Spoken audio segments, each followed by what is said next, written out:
Thank you, and what a treat to see the Raspando Coco, and it's a delight to now be able to welcome for the second time Pilar Egüez Guevara to speak to us a little bit about the documentary and her making of it. She is from Ecuador, from Quito. She's a cultural anthropologist, a writer, and an award-winning filmmaker. Over the past 20 years, she's lived, worked, and carried out research and community-based projects in and about Ecuador, Argentina, Brazil, Cuba, and Japan. She's the co-founder and director of Comidas que Curan, Foods That Heal, which is an independent food education and media company dedicated to researching and promoting traditional foods and knowledge through ethnographic research and film. Her award-winning documentaries have been screened in 3 different languages across North America, Latin America, Europe, and Asia. Through the research that she conducts, as well as the public speaking and the films, she amplifies the voices of older women and men who are the bearers of traditional knowledge about food and medicine in Latin America, as you've seen here. She's brought this work to communities in Ecuador through filmmaking and research projects, as well as to U.S. college students in the United States through film screenings and lectures. She's currently a lecturer in the anthropology department of UMass Amherst, and we're delighted to have her with us. Are you going to come to the podium? Do we have mics at the table as well?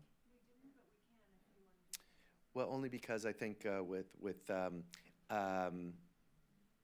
yeah, maybe while we're probably best to sit here if we can. To begin the conversation with Pilar, we have with us also Diana Buendia, who is another Ecuatoriana from Guayaquil, who is a first-year graduate student in the history department here at Brown. She holds a BA degree in American Studies from the University of Texas at Austin, an MA in journalism from the University of Chicago, an MA in history from the California State University at Los Angeles. She will eventually have an MA in history from Brown, it was Diana who really gave us the idea to invite Pilar here, and so we're thrilled to have Diana as well to begin the conversation, which will then later open up to everybody else. I also want to say a special thanks to our microphone bearers, Eliza Holstein and Maria Isabel Marin. Eliza for not only the communication and the wonderful poster, but also for organizing all of the coconut-infused foods that I hope you had a chance to sample, and Maria Isabel for organizing Pilar's visit. So perhaps we can invite Diana and Pilar to join us at the podium, or at the table.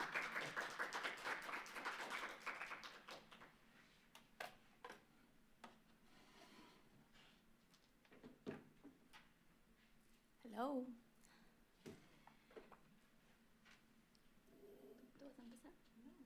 Okay. Well, thank you again for being here. I want to ask a special favor. I have a form for you to give me your reaction to the film. It really helps me to spread the word, to share what people's reactions is after watching the film, so it doesn't have to be long. And there's a clipboard here. Thank you in advance. And thank you, everybody, again. Thank you, Neil and Marisabel and Elisa and Diana and our friend Jason for recommending me to you. I just want to give a brief context for this project and how it came about. And it contains some answers to frequent questions I have been asked over the years after I screened the film, so hopefully that answers some of your questions and then open it up to more questions. So how I started this project This project grew out of a personal experience. As Neil said, I'm originally from Quito, Ecuador, which is the capital, and it's in the highlands. And I came to the US a second time for graduate school for the PhD program at University of Illinois in Urbana-Champaign in 2006. And I stayed there for 7 years, and over those long years, I struggled well with various health issues, which led me to seek cures or solutions in various types of diets. And in the process, I excluded various food groups, including meat, sugar, and fat from my diet. I ate a lot of raw vegetables and grains in large amounts, and this was nothing like the food I grew up with at all. I really missed the food from Ecuador, but I was committed to trying to cure myself through diet. And in the process, I lost a lot of weight. And in spite of my efforts, after many years, I realized that it wasn't working.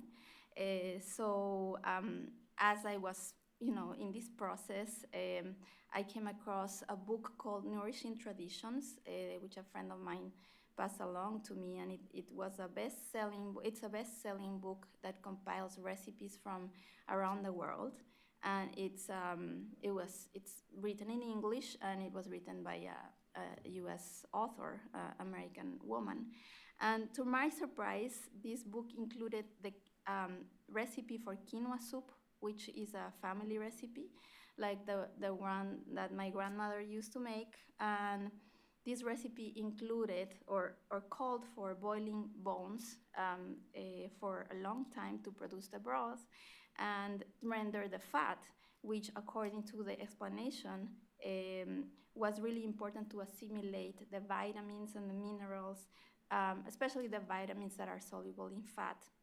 And so I was very surprised to see how the traditional knowledge was validated through this book with Western science and Western categories such as vitamins and minerals, etc. So as I was reading the book, I was having like a brain explosion, and it was really eye-opening to see how much wealth there was in my own family in spite of not having even thought about it, and in my own heritage. And it motivated me to start a project to research the benefits or the wealth of this knowledge in my own community.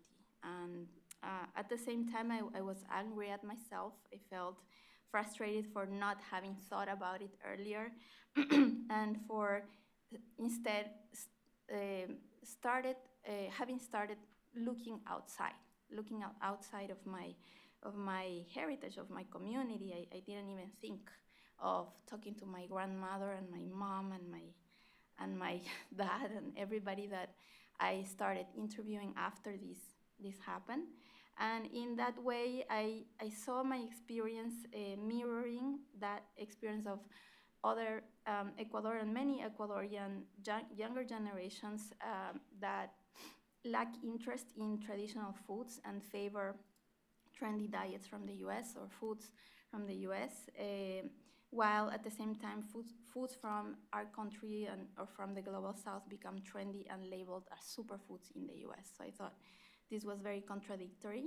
And the more I looked into this research, I realized how much traditional foods had been unfairly discredited by Western medicine and the food industry over the past decades, in spite of the fact that these ideas have already been debunked, and by new research, which in turn simply validates the traditional knowledge and practices that it previously condemned. However, in this process, millions of people throughout the global south and over the course of 5 decades, in the case of fat at least, have been driven away from their traditional foods. And in spite of having been debunked, these outdated ideas, such as the war against traditional fats and coconut, which is the case of the film, these outdated ideas continue to be relevant in Ecuador and other parts of the global south, and continue to turn people away from the resources and cultural knowledge found in their territories and their heritage, depriving them of the benefits that these have for our health and well-being. So I embarked on this project to research my own traditions by integrating it into my postdoctoral research fellowship in the Community Health Department at the University of Illinois in Urbana-Champaign, which I started in 2013. So it was between the 13 and the 15. And my project looked at the intersections between nutrition, health, and aging. It had a quantitative component where I was looking at data from a large survey called the Survey of Aging, Health, and Well-Being. And that was a separate, one part of one component of my research. And then the other component was ethnographic. It was based on an ethnographic research carried out in several field sites in Ecuador. So as I mentioned, I started with my own family. I started interviewing my family members, but I also teamed up with friends that had family in other parts of the country. So we covered several field sites throughout the country. And so I sat, in this process, I had the privilege of sitting down for hours to listen to older people, listen to the grandmothers and the older men, and people that grew in the countryside, about how they grew up, like the foods that they grew up eating and the context in which they were eating these foods, and how that changed over time, how they perceived these changes over time and in their transitions from country to city. So the generation that came before me, and then my grandmother generation, they grew up in the countryside for the most part. So this was the key or the value, the treasure in their experiences, that they remember. They still remember how the food tastes like, what they were eating, and the context in which they were eating, and how it changed as these areas became urbanized or as they emigrated to the cities. So their memories are a treasure for this research. So based on these interviews, I came up with a series of principles that I learned from them about traditional cooking and medicinal practices, which I've shared throughout the years in my classes, workshops, interviews, and articles. And I will be happy to expand on that during our conversation if you'd like. I need to change the. Can I show it? Can I bring the computer here? Sure. Maybe? I don't know how to do. Yeah, probably. See.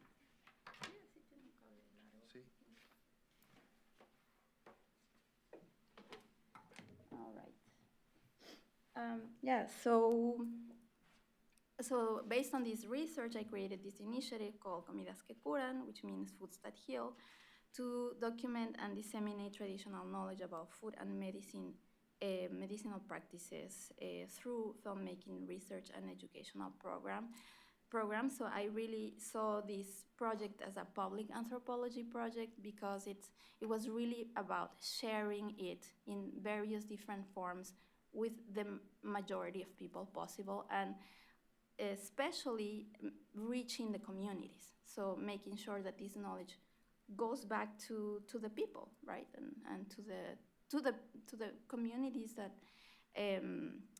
have made it available, but also that need it the most, because that's where the misinformation lies, and it's really affecting their ability to benefit from this knowledge. So the first project was community-based filmmaking and ethnographic research program directed to youth in the region called Manabí, which is a coastal province just south of Esmeraldas, where the film that you just watched was shot. And this program, it was an educational program where we provided the students, which were youth from the community, the tools in filmmaking and ethnographic research to create their own films about their own traditions. So this resulted in this series of 5 short films featuring older women cooking traditional dishes, which were aired in 2015. And we not only put them out on YouTube, but we created an event where we invited the women that were featured in the film to recognize them and to really make them the center of the event. And the authorities in the city assisted and students assisted, attended this event. So that was like the goal of our project, is also to center the women that are the experts and that are usually taken for granted, especially by the younger people.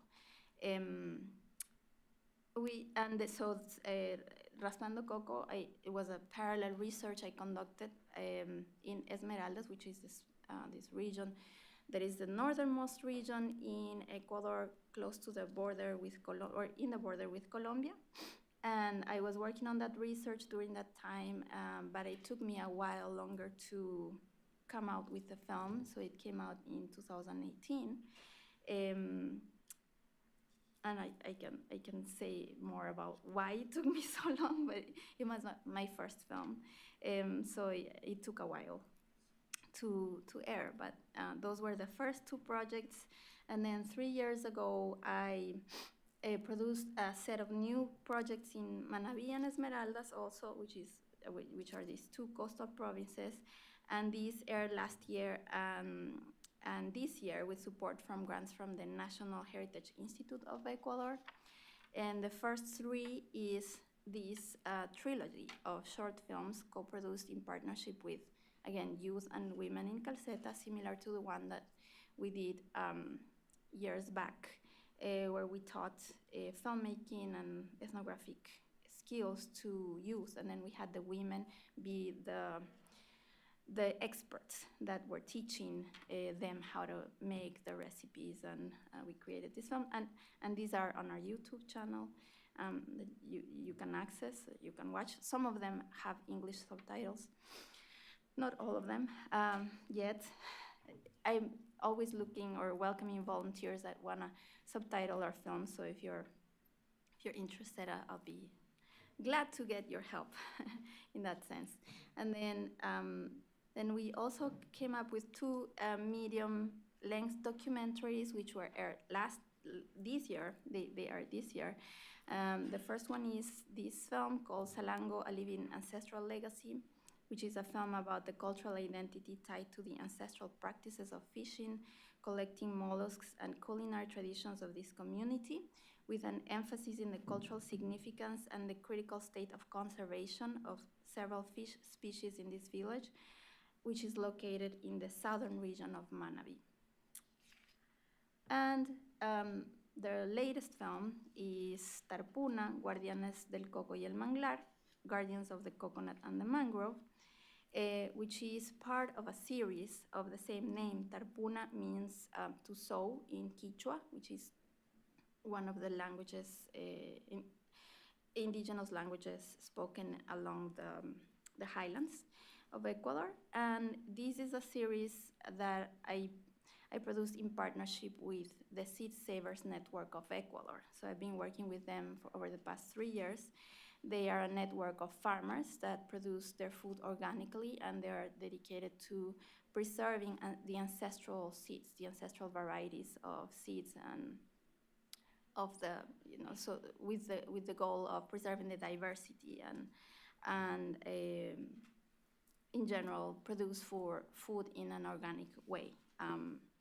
So this film, Guardians of the Coconut and the Mangrove, was conceived as a sequel to Raspando Coco, and I'll say a little more about that in a minute.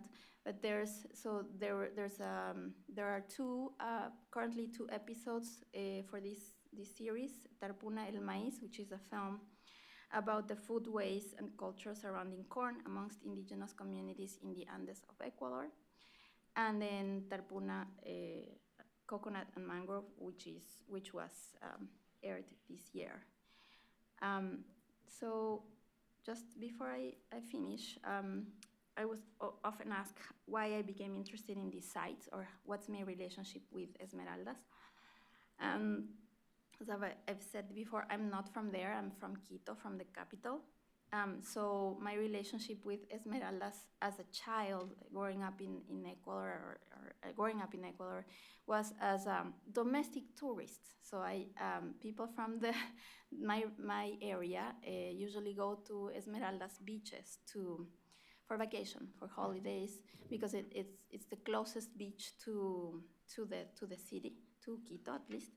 And so I have memories from vacation going to Esmeraldas, and then afterwards, when I got a master's degree from CLACS, so from the Latin American Faculty of Social Sciences, in anthropology, and Esmeraldas was my first anthropology field site. So it was my first field site as an anthropologist. I was working with a nonprofit with Afro-Ecuadorian women there in a marginalized neighborhood. And this was my connection to this site for this film many years later, maybe, I don't know, 7, 8 years later, when I started doing research for Raspando Coco, because the woman that I work with in Esmeraldas is the daughter of Doña Matilde, who is the protagonist of the film. So that was my connection, and I'm often asked, like, why did you decide to make this film, or what triggered? And the answer is, when I was going, both as a child, and then after, when I was doing my research there, I remember people told me they avoided eating coconut, and this was very surprising to me. Like, I was always intrigued by that, because as a tourist, I went there to eat food with coconut. I mean, this is one of the main tourist it's almost like a tourist attraction. It's a very important part of their culinary culture. It's what makes these cuisines, this regional cuisine, distinctive. And so people from all over the Ecuador go there to eat encocado and these foods made with, but the people there avoid it, and they are told not to eat it. So I thought, yeah, they're told by the doctors not to eat it. So, and they used to tell them, like, no, it's not good for your health, and that's why I don't eat it. So this is the question that triggered, like, this film, the grounded this film, like, why and how people in the largest coconut producing region in Ecuador, where it has such a big significance in the diet and in their culture, it's an important symbol for them. Why are they turning away from this food?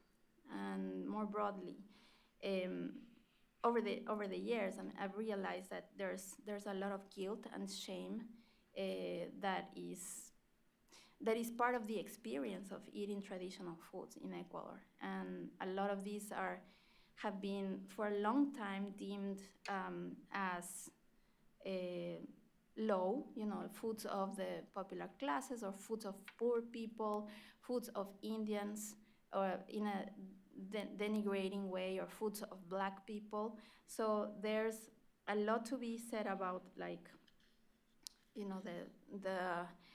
the kind of racist system that is at play in how these foods are consumed, and the discourses that surround these traditional foods.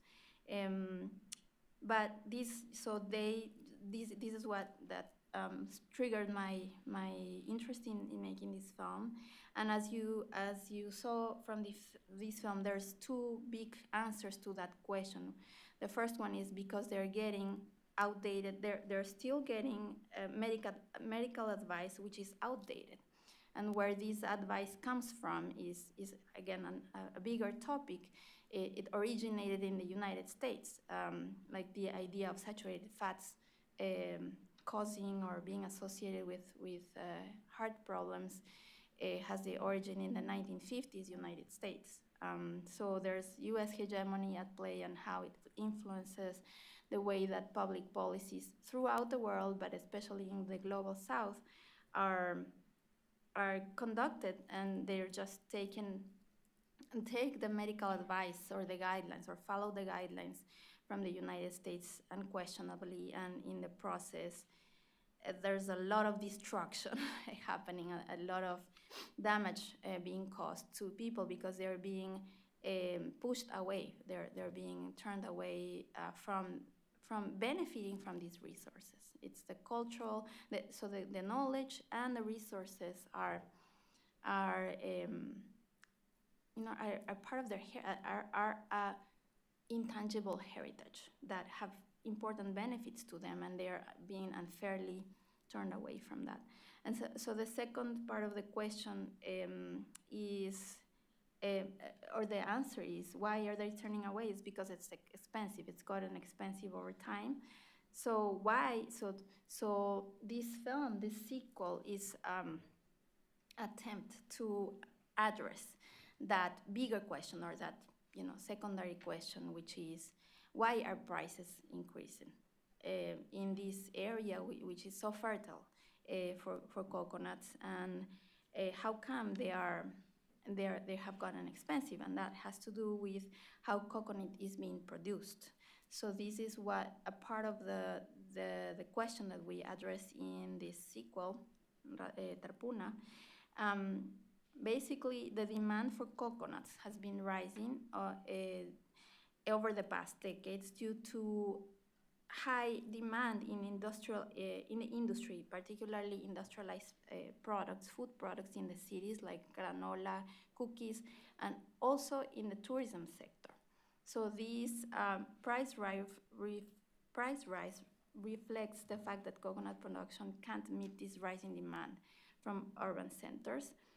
But also, on the supply side, it has been affected due in large part to diseases. So when I talk to people there, I ask them, like, how come it's scarce and it's expensive? And they often told me about the plagues, the diseases, and caused by this beetle, which is the palm weevil. And this insect eats the heart of the palm and kills it. So it's affected.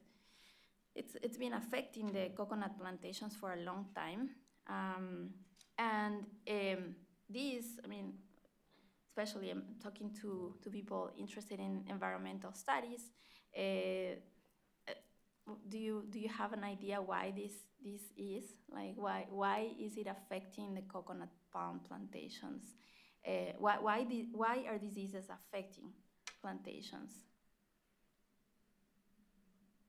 What in the forms of production? Yes. So it's become a monocrop, right? So it used to be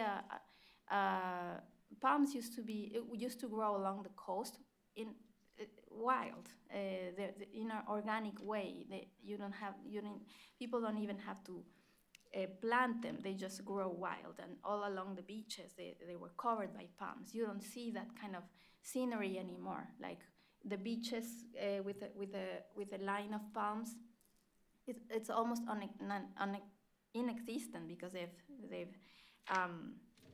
been taken down. They've taken down the trees to make or create the beaches, but also so they've started producing the coconut palms in other areas that are monocrops, but also the ecosystems have changed. So the piece that we looked at in this film is how the coconut plantation and the mangrove ecosystems depend on each other. So some of the birds and the mammals that live in the mangroves used to eat this beetle.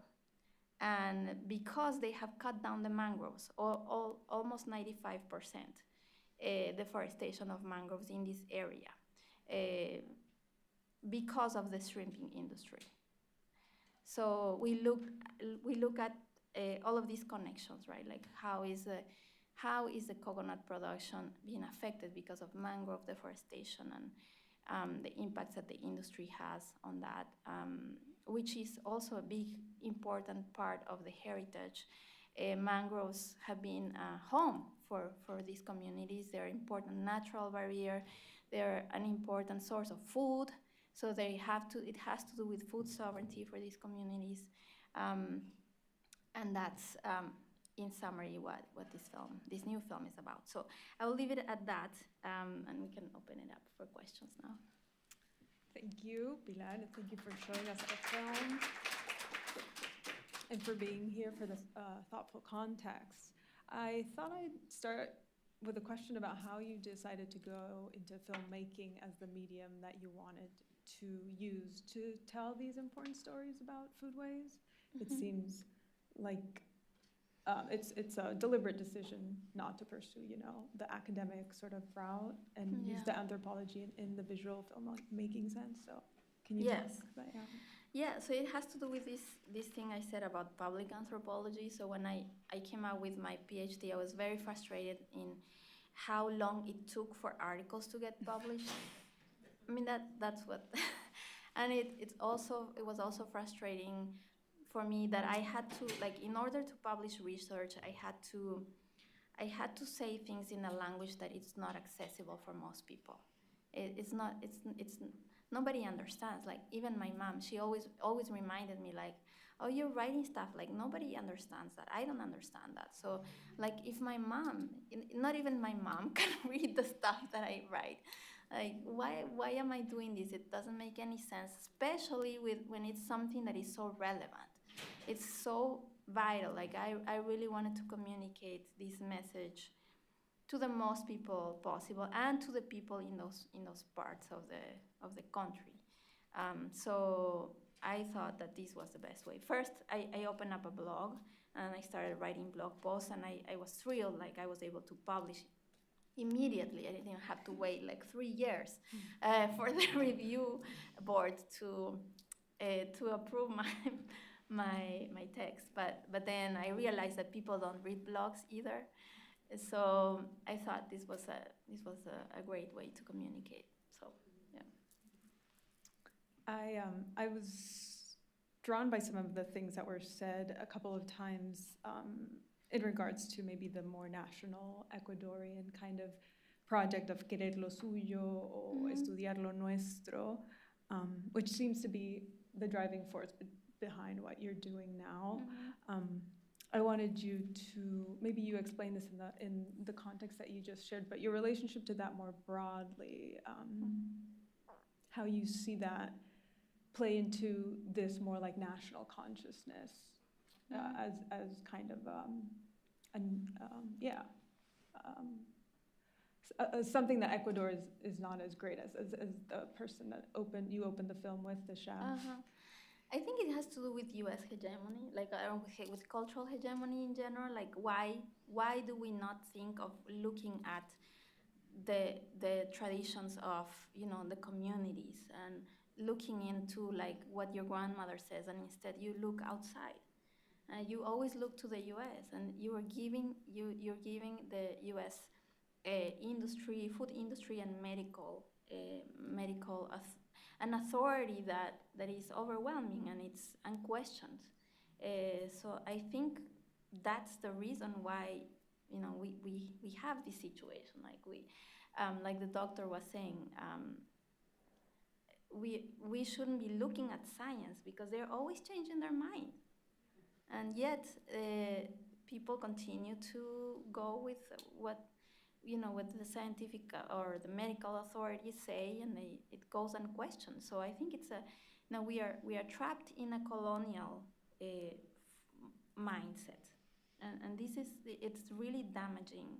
It's really preventing us from benefiting, from taking advantage from this knowledge that is still alive in the memory of people. People are still cooking like this. People do still remember. So I think breaking with that coloniality of the knowledge about food and medicine is vital, and that's why I do this work. There also seems to be a tension between this sort of possibility of respecting more the national traditional cultures, the knowledge systems, and one of the women alluded to, we also don't want them to come in here and just take the sort of extractivist notion of coming in to develop esmeraldas as whatever would serve an industry, So I wonder how you think about the relationship between foodways, commodities, extraction as you put together your projects. Is that something that you think about? All the time, because I mean it's becoming trendy more and more, like traditional foods and traditional cuisines, and there is an extractivist trend going on, like especially from the academic culinary professionals, and it's a big issue because I think it's an issue on two sides. One side is their discourse, the way they talk about traditional food and traditional cuisines as needing improvement. This is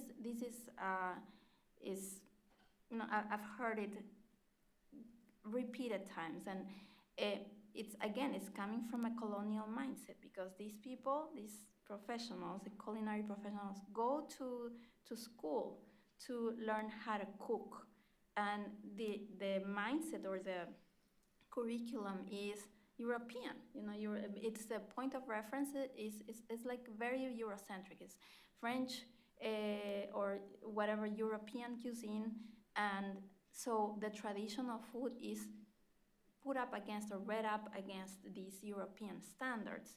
And so when they talk about traditional foods as, you know, we are going to take it to another level, right? I mean, and it's not only going on in Ecuador. There's many examples in other parts of Latin America, like Peru and Bolivia and Mexico, and then the ways that it's been talked about. So I always give this example about, like, I visited some of these schools where they recruit people, like local cooks that are empiric, and they learn and they have their knowledge from their family, and then they're put into this school to learn how to do things properly.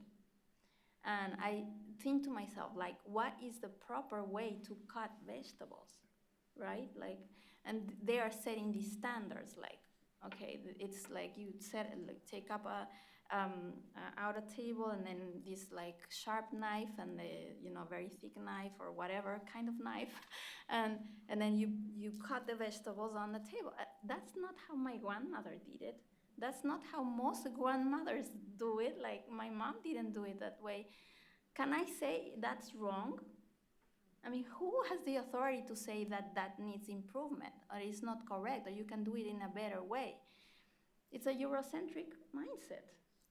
It's there, and those are the ways in which the grandmothers or the women, people for generations have done it.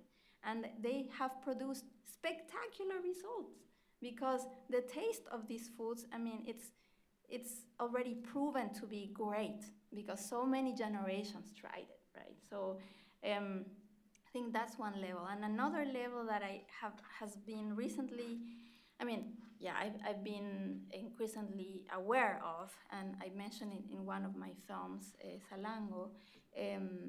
We have been documenting the state of conservation of some of the resources. And a lot of this has to do with them becoming popular.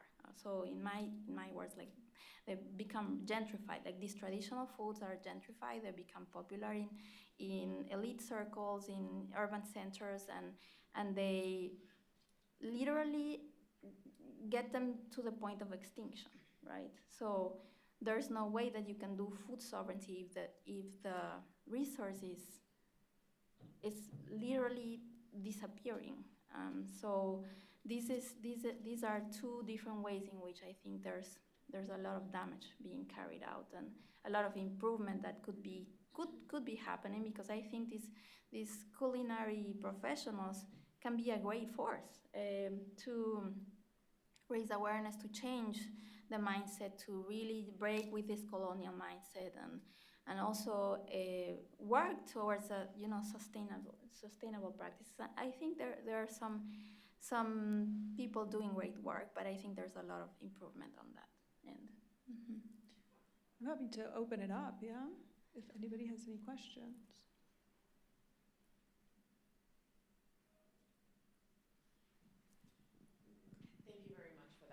presentation.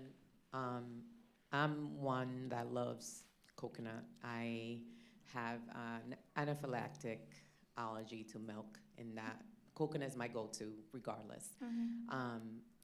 Coconut rice, all of those recipes, I appreciate having that shown today.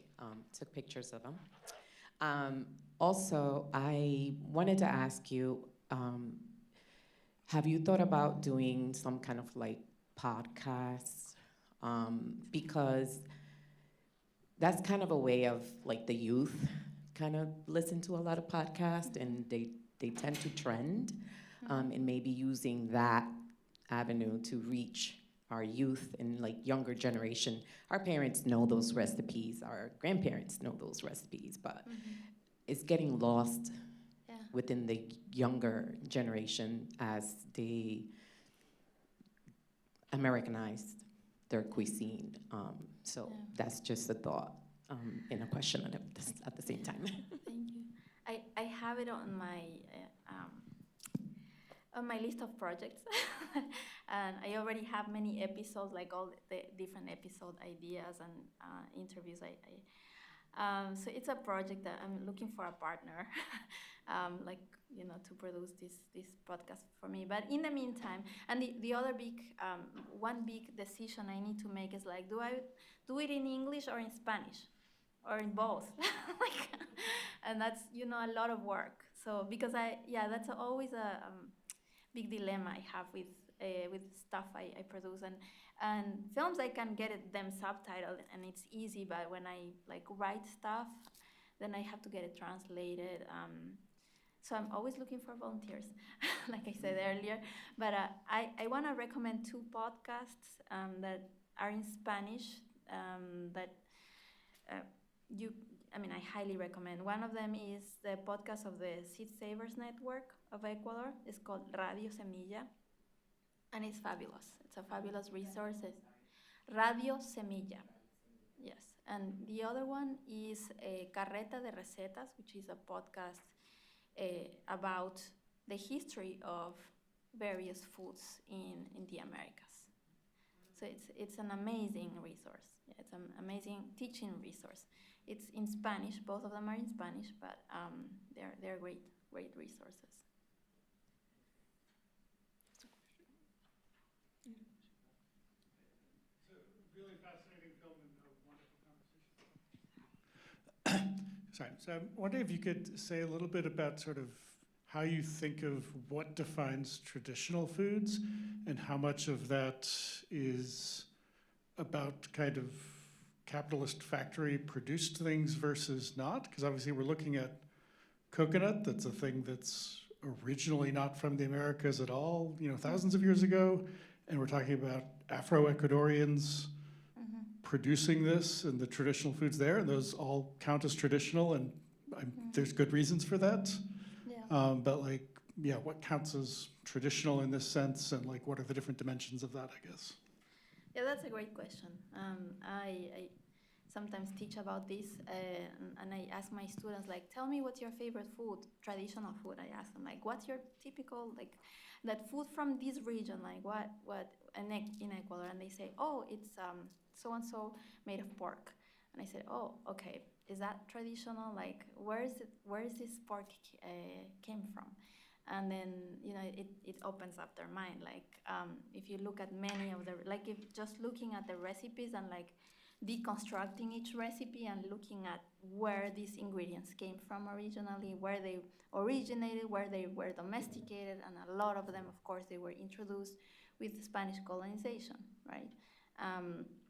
So in general, when I talk about traditional food, I refer to traditional foods as those after colonization, and even like, you know, over the past 500 years. And then I refer to the term ancestral to refer to techniques or foods that came before, like so pre-Hispanic. In terms of like how they blend in with industrialized foods, they are becoming, they are being enmeshed with the traditional recipes, like I showed in my film. And I don't edit that out because it's part of how the women do their practice. They do their recipes. They are using, they're not artificial, but they're highly industrialized. Like, for example, that seasoning that one of the women showed on the coconut stew, it comes in a package and it's mixed. I mean, it's a mix of condiments and spices, but it has, like, for example, desiccated chicken broth to enhance the flavor. So it's widespread, the way that they've integrated that into the traditional recipes, like the very traditional recipes that come from, maybe hundreds or even thousands of years ago, and they're mixing that in. So I think that's part of what we call culture, right? Like, culture is always changing, it's always integrating things, and it's part of how people live their life. And from my perspective, like, I would like to record or document the quote-unquote purely traditional without interference from, but that's not how they're practicing it. So I think my role is also to document their reality, the way that they're doing it nowadays. And so for example, in this project that we carried out, the first one, it's a good example because we were asking these women, like, what are the recipes that you would like to show, and they would choose very complicated recipes and also very typical, that they're very iconic to these regions, because they have their businesses, right? They are hoping to get some visibility through this, about their expertise, and if they do so. From my perspective as an anthropologist, I would like them to show me some nearly forgotten recipe, and that is like very homey, right? They're not interested in making that for a film. So I always have to navigate those two perspectives or two sets of interests. My interest as an anthropologist, and their interest, their own interest as as the subjects. Mm-hmm.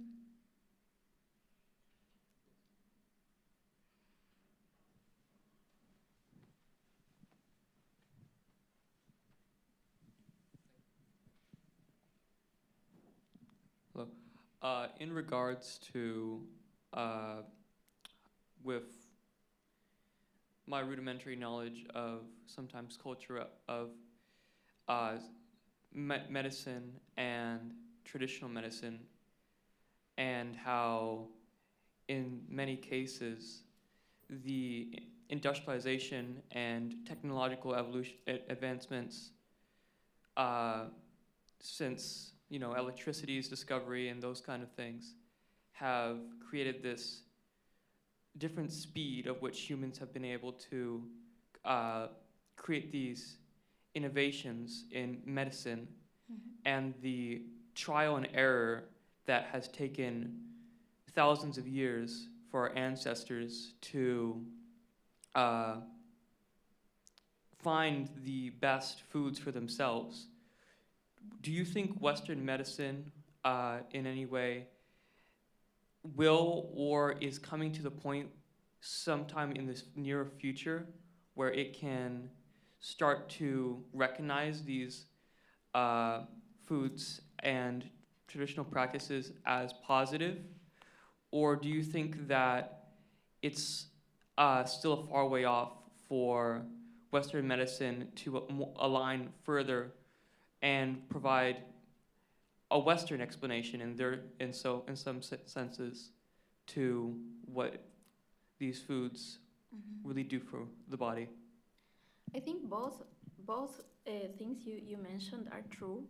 I think they are rediscovering. I mean, it's like a colonial process, like I said. Like they have started to rediscover these foods that have lots of value. Like, for example, quinoa. It wasn't a thing until the 80s. And then coconut wasn't a thing until the 2000s, right? So they take it up and then they rebrand it as a superfood. I mean, this is the new category they're using for referring to these foods that are just traditional foods that people all over the global south have been, or in different parts of the world even have been using for hundreds or thousands of years. So it's a process of rebranding and just like again what you said, like applying the Western terminology and scrutinizing with the Western scientific tools, but it's all about, I think, the partnership with the industry, And sometimes I think that these categories like superfoods, they do more harm than good. I mean, like, because what is a superfood? Like, every food is a superfood. Like, every food has their benefits. And moreover, I think superfoods is misleading because it only focuses on the nutritional contributions of this particular food. But food is so much more than the nutrition and the calories. It's the culture, it's the meaning that it provides. Like, you have emotional ties, you have emotional bonds to people and through the territory, to the land, through this food. It's connected to memories, it's connected to your life history. It contains stories, it contains the stories of individuals and of communities. So all of these are important for health because belonging and connection are important, are fundamental human needs. And this is what nutritionists don't realize when they ask you to get on a diet and exclude so many different kinds of foods from your diet and disconnect yourself from your community because you are missing on an opportunity to get healed from that connection. That connection that you have through food is also, it's healing, it's medicinal. But they don't talk about it in that way, and instead they label one food as a superfood just so that you go and buy at the store and think that your health is at the other side of your wallet. And it's because it's also a lot of the psychology is based on fear, like, oh, this food is going to kill you. So there's they keep contradicting themselves. There's so many mixed messages, and over the years they keep changing their mind about which foods are superfoods and which are the ones that give you cancer. So just so that you, out of fear, go to the store and buy a supplement or buy a food, but they're missing the point. For me, like, I always do a big call to start a diet that is free of guilt, free of shame, and free of fear, because we don't realize how much of an epidemic this is. Like, people are eating with guilt because they get so many mixed messages, and they're missing the point. Like, food is like a lot more than just the nutrients. So we have our last question and comment. Hi, thank you so much for sharing your film, your work, your story. I was very impacted by it, and I appreciate all the work you're doing. Thank you. Especially to make this accessible to the community. Mm-hmm. I guess I wanted to ask maybe to get a better understanding of that shift that happened with the Western medicine of the doctors. When exactly did they start telling people to avoid coco? Because I find it so interesting. Like, I agree that with what you're saying, that this is a time when a lot of Western media or ideas and European notions are kind of brought into places like Ecuador, and how that really impacts and alienates people from their traditional foods that are in fact actually quite healthy. And then I also wanted to ask if you could speak more on if when Ecuador switched to the dollar, the American dollar, if that further alienated people from having access to foods as the economy started to become a big factor I was in Ecuador, in Quito, in last May, and when I just remember being so shocked to buy a coco, at the mercado, and it was just so much more expensive than what I remember it. Because I do think that there is like a lot of people who do remember coco. Like I was taught coco is such a healthy food. Like it's something that's a limpieza, like, drinking coconut water. But it felt like a big barrier was this increase in price. I mean, I know your collaborators spoke to it a bit in terms of seen that the cocoa is sold at a different price range than when they're receiving. But I think there's also like the other side of it, like the people who live in, let's say, in Quito, who are from Esmeraldas, and then are further being isolated by this financial barrier, even though they know the cultural benefits and also the health benefits of it. I'll start from the last one because it's shorter. Yeah. I think dollarization, the context in which dollarization happened was like skyrocketing inflation of the and devaluation of the local currency, which was the sucre. So when they dollarized, it was a further step for inflation. I mean, there was an additional inflation happened because I remember, I don't know if you remember it, everything was rounded up to $1 or $5 or $10, and this really made a lot of things expensive. It really hurt a lot of families, and of course it made many of these foods inaccessible. There is a difference between like people like in the cities and in the regions where these foods are produced, but sometimes ironically you can find cheaper fish, for example, in the big markets in Quito compared to in the coast. That's how the market works, and it's unfair for the people in the local areas. And then in regards to your first question, this is part of a bigger talk, and I had the slides here. So in the 1940s, there were some studies by this man.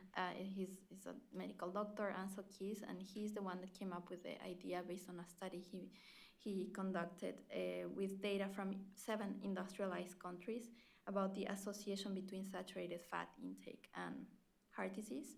So these, his studies became policy. So he was in a Time magazine in the 60s, and his policy became, or his studies became policy in the 70s. They were part of the guidelines of the American Heart Association, and from there they were exported to the rest of the world.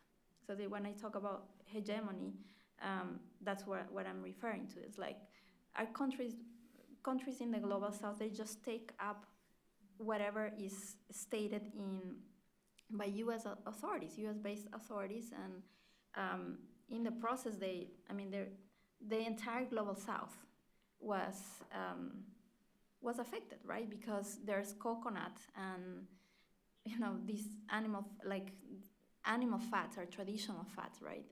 Are high in saturated fat. They were affected by this policy, and I think responsibility is in both ends, because why are the local authorities simply following what the U.S. has to say, right? And they continue to do it. So, part of what I found in my research, I think it's not, I think it's blocked. They are reproducing these racist discourses, right? So, in continuing this idea that coconut is causing people to die of heart problems, they blame Black people or indigenous people for their cultural preferences. So they get meshed with the racist belief systems to reproduce stereotypes. And this is how we are. And they continue to be relevant, even though it's already outdated. They already came up with, I had the slide, they already, came up with new studies, and it was on the Time cover that batter is back in the year, I think 2014 it was. But still, this information doesn't reach they still continue to give this outdated medical advice, continue to blame traditional foods for. So why do they do that? I think it's easy. It's easy to blame Black people for their own health problems, because they continue to go to communities with these ideas that they're going to civilize. It's really hard for them to acknowledge that there's some value in the local knowledge, because it's a colonial mindset. So. Yeah, just we were sort of out of time, but go ahead and maybe ask the last question, and then we can. Thank you so much for being here.